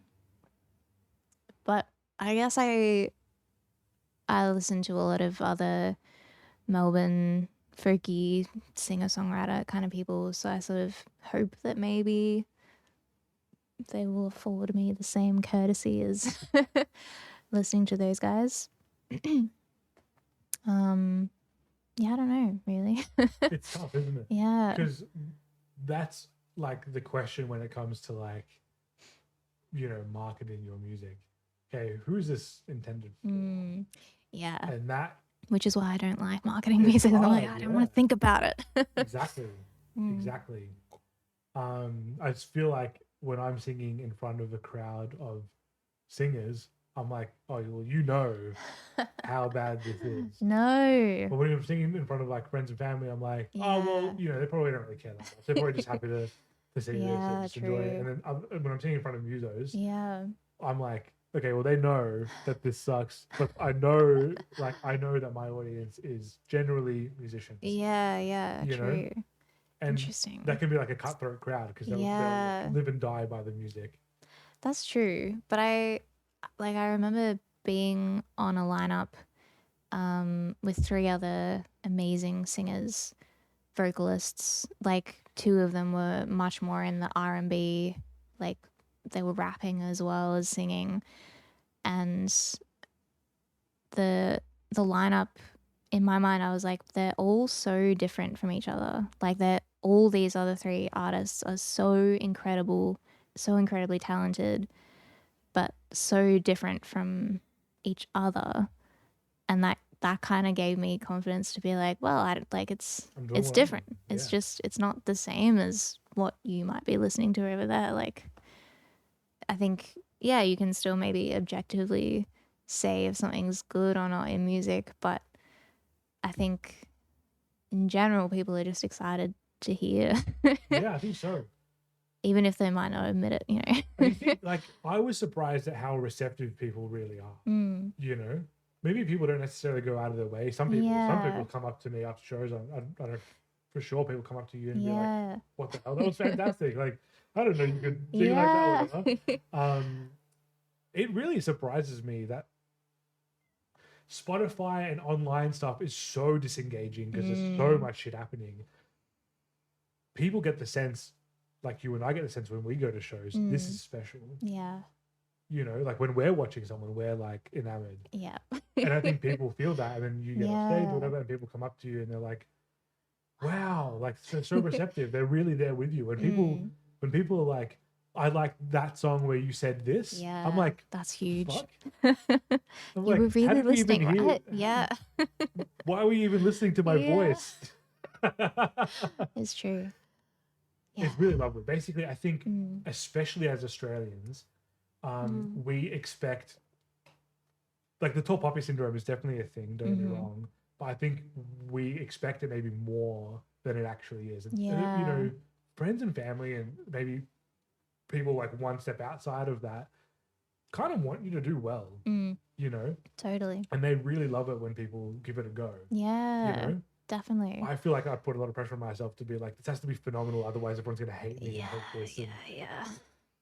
Man, I think that's, maybe why I really enjoy something like an open mic, because there's none of that pressure, and you also see other people making mistakes on a stage, and you're like, oh, it's not the end of the world if I do that. Wait, wow. And almost like even seeing shows, like I think the last big show that I went to was a couple of weeks ago, seeing Missy Higgins doing the 20th anniversary of The Sound of White. That was amazing. Like her performance was great. Like the way that she spoke to the audience, and she was very like genuine with everyone. But I think in the first song, she like started playing and was like, oh nope, start that again, sorry, I'm in the wrong tuning or something. And like it happens all the time, you know, like you make a bit of a mistake, you make a joke about it, maybe if you're mid song you just like subtly fix it. But it's, I think, that feeling of we're all here to see this music and we're here for you, even if we don't know you. I think generally audiences are pretty nice in Australia as well too. Yeah, I think so too. I think, like speaking on the example of like making a mistake, I think it's really the artist who sets the tone, right? Like if you make a mistake and then you make a hullabaloo about it, and you're like, everyone has sympathetic tension. But the moment you make a joke about it, you're then allowing the audience to feel comfortable with you having made a mistake. 100%. You know? And then what's more human than that? Yeah. It's fine. It makes the show sometimes. Like it makes it memorable. How many times have we made a mistake and then gone, actually sound kind of cool. What the hell? Totally. That's sick. I fell into that. Thank you. I love one of Max's songs actually is the tuning is like standard tuning, but then the top E string is like an E flat or something. Okay. And because he just hadn't tuned his guitar and went to pick it up one day and played an E or an A or something and was like, whoa, that sounds jazzy and cool. I'm going to roll with that. And then, it just worked. Yeah, for sure. I think there's always, stuff like that kind of waiting to be found. Absolutely. if you're just open to it. And even like, I mean, I don't want to necessarily say people should just play out of tune because, you know, It can be hard. But sometimes you just find a song and then you decide to play along to it, and then you realize, oh, Radiohead just recorded this out of tune. Yeah, they did not tune up before they started, before they hit the record button. Totally. You know? And John Frusciante did a lot of that in his early solo records where you listen to it and you're like, this is, like, it sounds out of tune. But there was something about his, like, heroin-addicted ass that just, like, kind of stumbled upon something that really exemplifies what could be more tense than listening to an out-of-tune guitar and someone wailing about how horrible their life is. True. The out-of-tuneness is congruent with the tension. Yeah. Yeah. I think if you, really lean into it, it can be really amazing. There can be intent with it. Yeah. It doesn't have to be just a bad thing. Mm-hmm. Yeah. That's so nice. On that note, I'm really glad that I got to listen to you. Yeah. Like, that was really cool. I really like that song. Thank you. Actually, I was just thinking as you were playing it, I think I've said this to you every time I've heard you play. Every time I've been like, I just get Radiohead from your music. Is that, are you a Radiohead enjoyer? Definitely. Okay. Yeah, big time. I listen to it, I'm like, no, this sounds like Radiohead to me. Like, in the best way, obviously. So happy to hear that. Thank you. And I know you're a big Led Zepp fan. What? Just because we might wrap things up. Yeah. Eat some food. Yes. Give me some of that zata. Yeah, let's do it. What were, like, apart from Led Zepp, what were the big things that you were listening to, like, as a kid growing up from your parents, and then what have you been listening to lately? I think growing up, like, definitely a lot of Beatles as well. Of course, Abbey Road was on, like, high rotation in the household. Yeah, I get that a lot from Max season. Yeah. Beatles, Absolutely. What else do we listen to? Growing up, like, a lot of Beck. Okay, so classics. Yeah, Cake as well. Yep. Big Cake fans. And then... Yeah, it's funny, like, a lot of the stuff that I grew up listening to was very much male vocals, which was, like, why I tried to sing harmonies, because I was like, I can't sing that low. I'm going to do my own thing. But now I'm obsessed with so many, like, Melbourne singer-songwriters, like Grace Cummings and Angie McMahon. They're just... incredible. I mean, there's too many to name, like, so many that I now get to see, like, on a weekly basis. I'll be seeing someone that I've, like, streamed on Spotify so many times. I'm like, oh my god. Well, you played a gig not too long ago with my mate Mel from she changed the name of her band a couple of times. Dream Journal. Yes. I think she has a great voice. Amazing. She will never say that she has a good voice. Well, I think she has a really She was really cool. Anyway, very like Best Coast kind of vibes, I thought, but like psyche Best Coast. They were really cool. I think even getting to meet bands like that, her band and Grevillea Hedge as well, who opened that night, I was like, this is a cool lineup to be on. I'm so happy to be here right now. There's just so many good things happening in Melbourne. Awesome. Yeah, we're very, very lucky. Mm-hmm. And then what are you listening to? So those are the people you're listening to now? Yeah. I think like Grace Cummings' new album came out a few months ago maybe. And yeah, her voice is just killer. Oh, like I remember exactly the moment when I first heard it, like standing in my kitchen just being like, what am I listening to? It was incredible. Yeah. So I'm a huge fan of her and her voice. A lot of her, but then like going back as well, a lot of like Paul Simon, and Nick Drake and stuff. Yeah, a lot of folky stuff at the moment. Great. I think with this wintry vibes coming through, you know. Try to get the cozy vibes inside. Yeah, definitely. I'm kind of happy to kind of call it there. Yeah. How do you feel? I feel good. Cool. Yeah. Well, it's something that I've been trying to do, I guess, a bit more in the last few episodes is like, you know, you have this time. I direct a lot of the conversation. If there's anything you want to talk about, or if there's like, hey, this has been on my mind lately, you're more than welcome. If you don't feel like saying anything, that's okay. All I've got on my mind is eggies, lead bread. That's all we're about to do. Have some eggs. That's all I can think about. Some za'atar, some tomato, red onion, cucumber. Yes. Should we just stop talking and start eating? I think we got to start eating. All right, sounds good. All right. Thanks Thank again. you so much for having me, I've wanted to have this you has here for a long been time. lovely. Let's do it again sometime. Yes. Awesome. All right, big love. Thanks everyone for joining. Bye-bye.